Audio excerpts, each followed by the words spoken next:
Hello friends, આપણે અત્યાર સુધી ખાલી જગ્યા વિકલ્પ અને ખરા ખોટા શીખ્યા.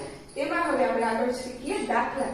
તો દાખલા તેના જેવા છે, પણ થોડા આપણે તેમાં આગળ એટલે કે થોડું વધારે શીખવાનું છે. તો ચાલો આપણે જોઈએ દાખલા નંબર 5 કે એક કાર 12 લીટર પેટ્રોલમાં 180 કિમી અંતર કાપે તો આ કાર 25 લીટરમાં કેટલા કિલોમીટર અંતર કાપશે? તો ચાલો આપણે જોઈએ.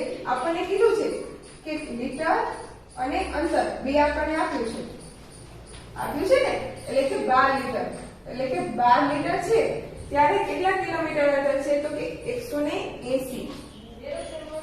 જો 25 લીટર આપણને લીટર આપ્યું છે એટલે કે 25, ત્યારે આપણે શું કીધું છે? તો કે અંતર શોધવાનું છે.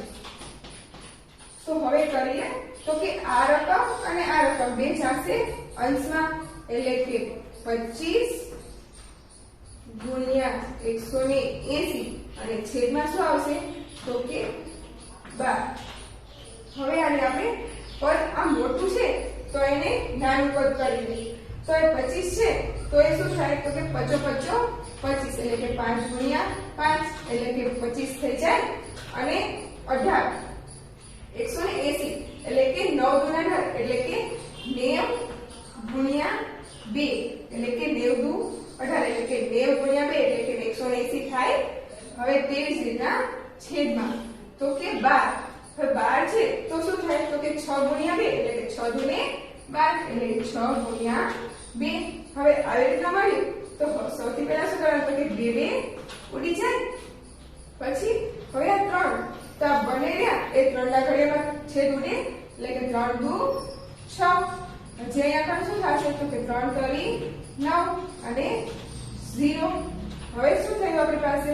તો કે અહીંયા આગળ છેદમાં 2 અને અહીંયા આગળ બચ્યા 30 એટલે કે હવે 15 હારે ઉડે એટલે કે 2 ઉડી જાય. તો 30 ની જગ્યાએ અડધા કરીએ એટલે કેટલા થઈ જાય? તો 15. તો હવે આપણી પાસે શું બચ્યું? તો કે 5 ગુણ્યા 5 ગુણ્યા 25 એટલે કે 25 ગુણ્યા 15 આ બચ્યું. તો હવે શું કરવાનું? આ બંનેનો ગુણાકાર. તો ચાલો આપણે ગુણાકાર કરીએ. એટલે કે 25 ગુણ્યા 15. તો હવે શું કરવાનું? તો કે બે રકમ છે તો બે રકમનો શૂન્ય મૂકવાનું હોય. હવે આ બાજુથી રકમ ગુણવાનું ચાલુ કરવાનું, એટલે કે 1 5 એકા 5 2 એકા 2 પછી 55 25 અને 5 દુ 10 10 ને 2 12. હવે કરવાનો સરવાળો. તો સરવાળો કરીએ તો 0 માં 5 ઉમેરીએ તો 5 અને 7 માં 2 ઉમેરીએ 5 માં 2 ઉમેરીએ તો 7 અને 2 માં 1 ઉમેરીએ તો 3. તો આપણી પાસે શું જવાબ આવ્યો? 375. એટલે કે 15 ગુણ્યા 15 25 ગુણ્યા 15 કેટલા આવે? 375. આ શું મળ્યું આપણને?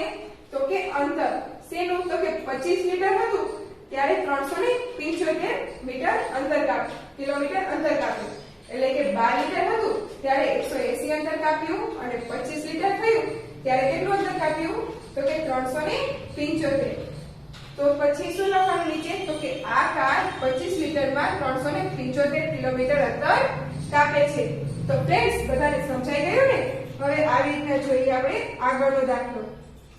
તો તેમાં શું કીધું છે કે 60 વિદ્યાર્થીઓમાંથી 15 વિદ્યાર્થીઓને ક્રિકેટ રમવું ગમે છે. તો કેટલા ટકા વિદ્યાર્થીઓને ક્રિકેટ રમવું ગમે છે? તો આપણને કીધું છે કે 60 વિદ્યાર્થીઓ કેટલા છે? તો કે કુલ વિદ્યાર્થીઓ છે અને 15 રહ્યા એક જે વિદ્યાર્થીઓને ક્રિકેટ રમવું ગમે છે તે વિદ્યાર્થી છે. તો ચાલો હવે આને આપણે આગળ જોઈએ. તો આપણને શું કીધું છે કે જેટલા વિદ્યાર્થીઓને ક્રિકેટ રમવું ગમે છે તેની કુલ ટકાવારી શોધવાની છે. તો આપણે સૌપ્રથમ શું લખવાનું? તો કે કુલ વિદ્યાર્થી કેટલા છે આપણી પાસે? તો 60 વિદ્યાર્થીઓ આપણને આપ્યા છે ને, અને ક્રિકેટ રમનાર વિદ્યાર્થી કેટલા છે?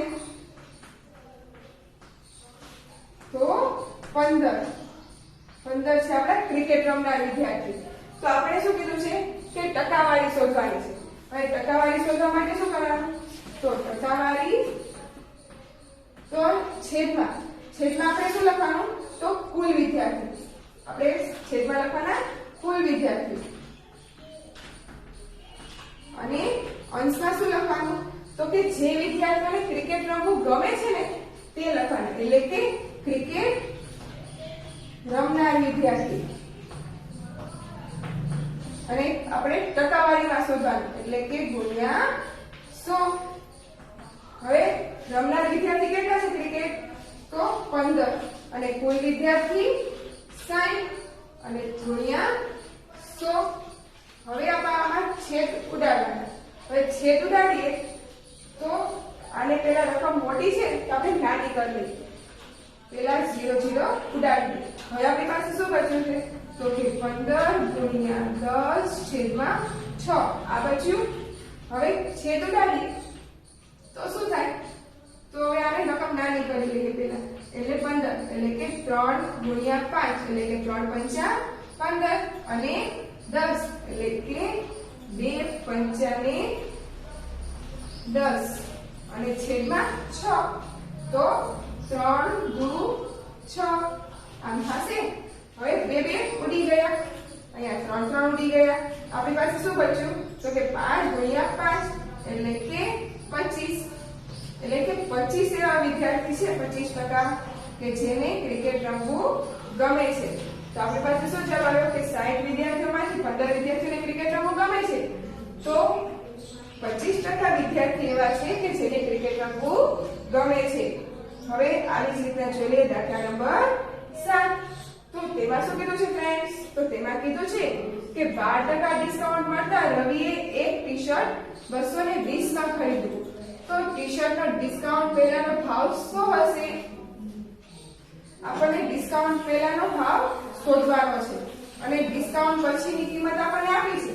કેટલી આપી છે? તો કે 220 રૂપિયા. અને કેટલા ટકા ડિસ્કાઉન્ટ આપ્યું છે? તો કે 12%. તો સૌથી પહેલા આપણે શું ધારીશું? આપણે ધારવાનું કે ધારો કે મૂળ કિંમત એટલે કે ડિસ્કાઉન્ટ પહેલાની કિંમત કેટલી? તો કે 100 રૂપિયા છે. આ આપણે શું ધારી? તો કે ડિસ્કાઉન્ટ પહેલાની કિંમત ધારી. હવે શું કીધું છે? તો કે ડિસ્કાઉન્ટ પહેલાની કિંમત આપણે જો 100 રૂપિયા ધારી હોય તો ડિસ્કાઉન્ટ બાદની કિંમત શું થાય? તો આપણે 12% ડિસ્કાઉન્ટ બાદ કરવું પડે ને. હવે આપણે 100 ના 12% કરીએ તો શું થશે તે જોઈ લઈએ. તો કે આ 100 રૂપિયા છે એના 12% કરવાના. એટલે કે 12 ના છેદમાં 100 કેમ કે આપણે ટકાવારી નાખવાની છે. તો શું થાય? 100 ઉડી જાય. આપણી પાસે શું બચ્યું? 12. તો એ શું મળ્યું? રૂપિયા. એટલે કે 100 રૂપિયા હોય ભાવ ત્યારે 12 રૂપિયા તેનું ડિસ્કાઉન્ટ થાય. એટલે કે હવે તો ફ્રેન્ડ્સ આપણે 12 રૂપિયા શું થયું? તો કે આપણું ડિસ્કાઉન્ટ થયું. તો હવે શું કરવાનું? તો કે 100 રૂપિયાનો ભાવ છે તેમાંથી ડિસ્કાઉન્ટ એટલે કે 12 રૂપિયા. એ 12 રૂપિયા આપણે બાદ કરવાના. હવે બાદ કરીએ તો આપણી પાસે કિંમત શું આવે? તો કે 88 રૂપિયા. આ શું થયું આપણું? તો કે આપણે જે ડિસ્કાઉન્ટ પહેલાનો જે ભાવ છે તે આપણને મળ્યો. તો હવે શું આપણે કરવાનું? તો કે વેચાણ કિંમત જો આપણે 88 રૂપિયા હોય, આ 88 રૂપિયા જો વેચાણ કિંમત હોય તો ત્યારે છાપ કિંમત એટલે કે મૂળ કિંમત કેટલી હોવી જોઈએ? તો કે મૂળ કિંમત ત્યારે હોવી જોઈએ તો કે 100 રૂપિયા. અને જો આપણને આપી છે કે 220 રૂપિયા હોય, 220 રૂપિયા ત્યારે કેટલી કિંમત થાય તે આપણે કહેવાનું છે. તો હવે આપણી પાસે શું આવ્યું? તો કે 220 ગુણ્યા 100 અને છેદમાં શું આવશે? તો કે 88. હવે આ આવ્યું તો આને આપણે હવે શું કરીએ? તો કે પદ થોડા મોટા છે એટલે કે પદ આપણે નાના કરીશું. તો હવે 220 છે તો હવે 11 દુ 22 એટલે કે 11 છે એટલે તો કે 11 ગુણ્યા 2 ગુણ્યા 10 એટલે કે 220 થઈ જાય. હવે આપણી પાસે છે 100. તો 100 તો કે 100 ના ભાગ કેવી રીતના પડશે? તો કે 25 ગુણ્યા 4 એટલે 25 ચોકું 100 એટલે તો કે 25 ગુણ્યા 4 આમ થશે. હવે છેદમાં છે 88. તો 88 ક્યાં આવે? તો કે 11 ના ગણમાં. તો કે 11 × 88 એટલે કે 11 ગુણ્યા 8 તો હવે આમાં શું થયું તો કે આ 11 ઉડી ગયા. આપણી પાસે શું બચ્યું તો કે 8. તો કે 8 છે તો 8 4 દુ 8 એટલે કે અહીંયા આગળ 2 ઉડી ગયા. હવે 4 પણ ઉડી ગયા.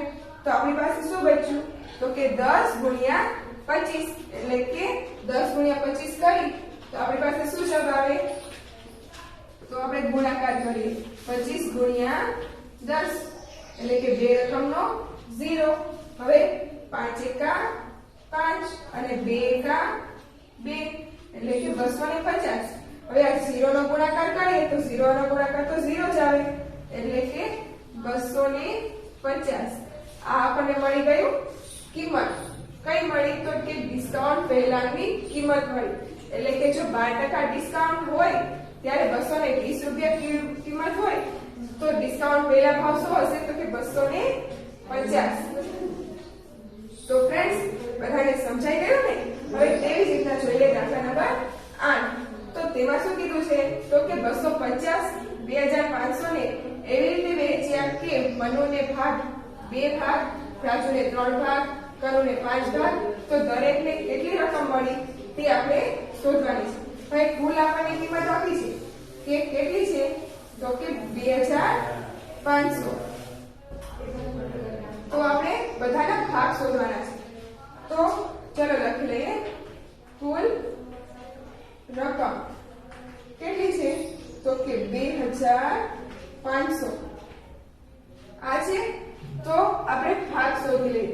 તો કે ભાગ કેટલા છે તો કે આપણે મનુનો ભાગ કેટલો તો કે 2, પછી રાજુનો તો 3 અને કનુનો તો 5. આમ છે તો કુલ ભાગ કેટલા થશે તો કે 2 3 એટલે કે 5 વત્તા 5 એટલે કે 10. તો કુલ ભાગ કેટલા થયા તો 10. હવે શું કરવાનું છે તો કે આપણે બધાના ભાગ શોધવાના. તો સૌથી પહેલા કોનો શોધીશું તો કે મનુનો. મનુનો ભાગ કેટલો થશે તો કુલ ભાગ કેટલા છે તો 10.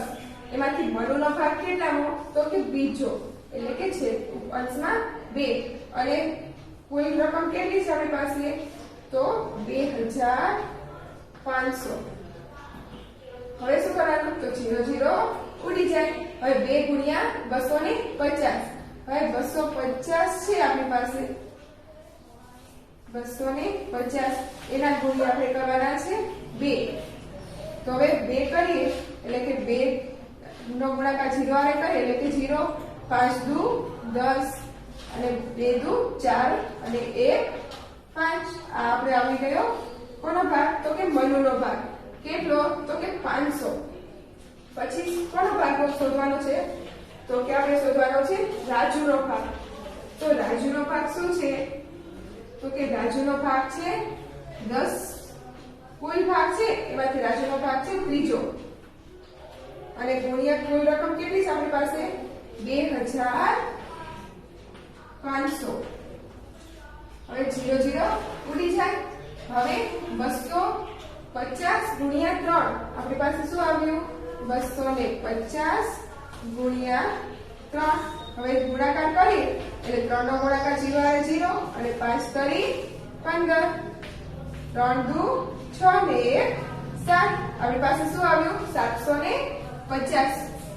આ મળી ગયો કોનો ભાગ તો કે રાજુનો ભાગ મળ્યો આપણને. હવે શોધીએ તો કે કનુનો ભાગ. હવે કનુ છે એનો ભાગ કેટલામો છે તો કે 5મો ભાગ એટલે કે 5/10 ગુણ્યા 2500. હવે 0 0 તો ઉડી જાય. આપણી પાસે શું બચ્યું તો કે 250 ગુણ્યા 5. હવે 0 વાળા ગુણાકાર કરી તો 0 જ થઈ જાય અને 5 25. 5 દુ 10 ને 11 ને 12 એટલે કે 5 દુ 10 ને એટલે આપણે પાસે થઈ ગયું એટલે કે આપણો શું જ મળ્યો તો કે 250 ગુણ્યા 5 કરી એટલે આપણે 750. આ થઈ ગયો આપણો તો કે કનુ 1250. એટલે કે આ આપણે મળી ગયો કનુનો ભાગ. શું મળ્યો? તો કે 1250. તો આપણો શું થયો? તો કે રાજુનો ભાગ મળ્યો, મનુનો ભાગ મળ્યો આપણને 500, રાજુનો ભાગ મળ્યો 750, ત્યારે કનુનો ભાગ શું મળ્યો? 1250. હવે જોઈ લઈએ આપણે દાખલો 9મો. તો તેમાં શું કીધું છે કે શાળાની એક ટીમ આ વર્ષ 6 રમતો જીતી, જ્યારે ગયા વર્ષે 4 રમતો જીતી. તો ગયા વર્ષની તુલનામાં આ વર્ષ જીતનાર કેટલા ટકા વધારો થયો તે આપણે શોધવાનો છે. તો ચલો જોઈ લઈએ કે આપણી શાળાની એક ટીમ કેટલા વર્ષ, તો કે આ વર્ષે 6 રમતો જીતી અને ગયા વર્ષે કેટલી જીતી? તો કે 4. તો આપણે જોઈ લઈએ.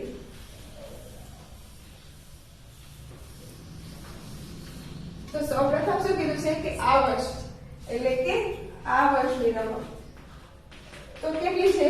તો કે 6 રમતો જીતી, એટલે કે 6 રમત. અને ગયા વર્ષની રમત કઈ હતી, કેટલી જીતી હતી? તો કે 4, એટલે કે ગયા વર્ષ,